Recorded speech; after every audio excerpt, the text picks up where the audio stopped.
un révolutionnaire qui, après avoir rencontré Savarkar, a construit un puissant réseau de révolutionnaires à Londres juste sous le nez des Britanniques, mais dont le nom a pourtant été effacé de l'histoire. Le 1er juillet 1909, lorsque Madanlal Dhingra abattit le cruel officier britannique Curzon Wyllie, il y avait un mentor caché derrière lui, V.V.S. Ayar, originaire du Tamil Nadu. C'est Ayar qui avait formé et préparé Dhingra pour cette mission. Le parcours d'Ayar commença en 1907 lorsqu'il se rendit à Londres pour étudier le droit et apprendre la musique et la danse occidentale.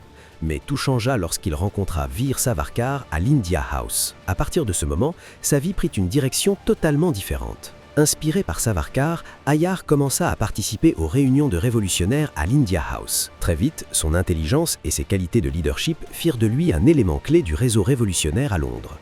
Dès 1908, Ayar était devenu un guide et un mentor pour de nombreux révolutionnaires. Chaque dimanche soir, des réunions secrètes avaient lieu à l'India House où Ayar les formait à la fabrication de bombes, à l'utilisation des armes et à la planification d'attaques contre les officiers britanniques. Il les préparait aussi mentalement afin que, même s'ils étaient capturés, ils ne révèlent aucun secret. Sa formation était si efficace que lorsque Madanlal Dhingra tira sur Curzon Wyllie, il tira 5 balles, dont 4 atteignirent parfaitement la cible. Même après son arrestation, les Britanniques ne purent obtenir aucune information de sa part. Après cet incident, les Britanniques renforcèrent la surveillance autour de l'India House. Ayar quitta alors Londres et se rendit à Pondichéry. Mais même là, il continua à former des révolutionnaires. Ce qu'il forma devint rapidement habile aussi bien au tir qu'à la fabrication de bombes.